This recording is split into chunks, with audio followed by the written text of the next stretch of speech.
نہ جانے یہ بیٹی کیا عجیب چیز ہوتی ہے۔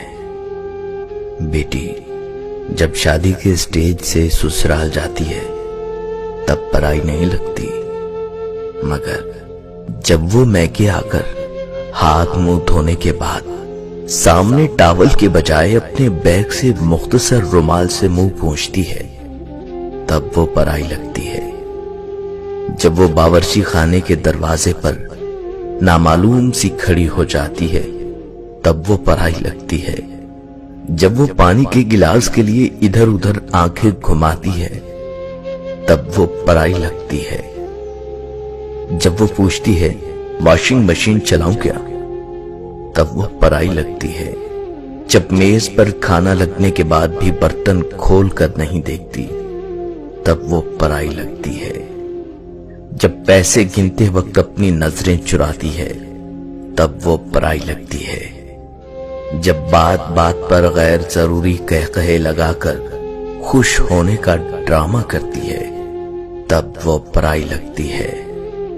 اور لوٹتے وقت اب کب آئے گی اس کے جواب میں دیکھو کب آنا ہوتا ہے یہ جواب دیتی ہے تب ہمیشہ کے لیے پرائی ہو گئی ایسے لگتی ہے۔ لیکن گاڑی میں بیٹھنے کے بعد جب وہ چپکے سے اپنی آنکھیں چھپا کے خشک کرنے والی کوشش کرتی ہے تو وہ پرایا پن ایک جھٹکے میں بہہ جاتا ہے تب وہ پرائی سی لگتی ہے۔ ارے نہیں چاہیے حصہ بھیا، میرا مائکہ سجائے رکھنا، کچھ نہ دینا مجھے، صرف محبت برقرار رکھنا، پاپا کے اس گھر میں میری یاد بسائے رکھنا، بچوں کے ذہن میں میرا مان برقرار رکھنا، بیٹی ہوں ہمیشہ اس گھر کی یہ اعزاز سجائے رکھنا۔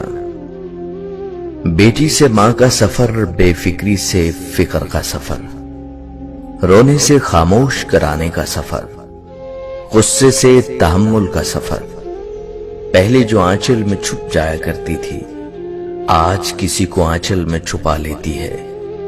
پہلے جو انگلی پہ گرم لگنے سے گھر کو سر پہ اٹھایا کرتی تھی آج ہاتھ جل جانے پر بھی کھانا بنایا کرتی ہے۔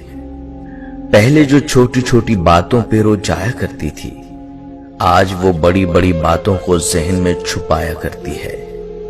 پہلے بھائی دوستوں سے لڑ لیا کرتی تھی آج ان سے بات کرنے کو بھی ترس جاتی ہے۔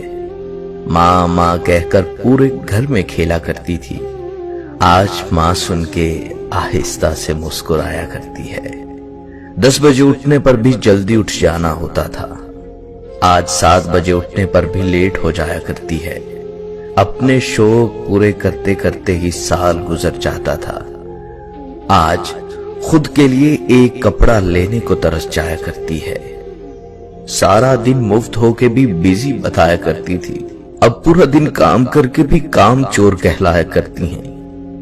ایک امتحان کے لیے پورے سال پڑھا کرتی تھی اب ہر روز بغیر تیاری کے امتحان دیا کرتی ہیں۔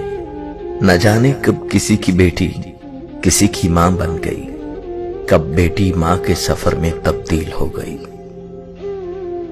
دوستو بیٹیوں کی امیدوں پہ فقط باپ پورا اترتا ہے، یہ کسی اور کے بس کی بات نہیں۔ بابا مجھے چھوڑ کر گئے تو زمانے نے بتایا جن بیٹیوں کا باپ نہیں ہوتا ان کا کوئی ہمدرد نہیں ہوتا۔ بیٹے اگر اولاد نرینہ ہوتے ہیں تو بیٹیاں بھی اولاد نگینہ ہوتی ہیں، اور ان نگینوں کو ٹھیس نہیں لگنی چاہیے چاہے وہ اپنی ہو یا پرائی۔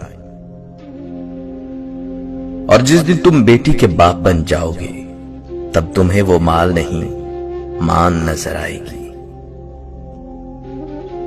ہر بیٹی کا باپ بادشاہ نہیں ہوتا، پر ہر بیٹی اپنے باپ کے لیے شہزادی ضرور ہوتی ہے۔ بیٹیوں کا دکھ سمجھنا بڑا مشکل ہے، ان کے لیے تو اسی گھر میں جگہ نہیں رہتی جہاں وہ پیدا ہوتی ہیں۔ بیٹے نعمت ہیں اور نعمتوں کا حساب لیا جائے گا، بیٹیاں رحمت ہیں اور رحمت کا کوئی حساب نہیں۔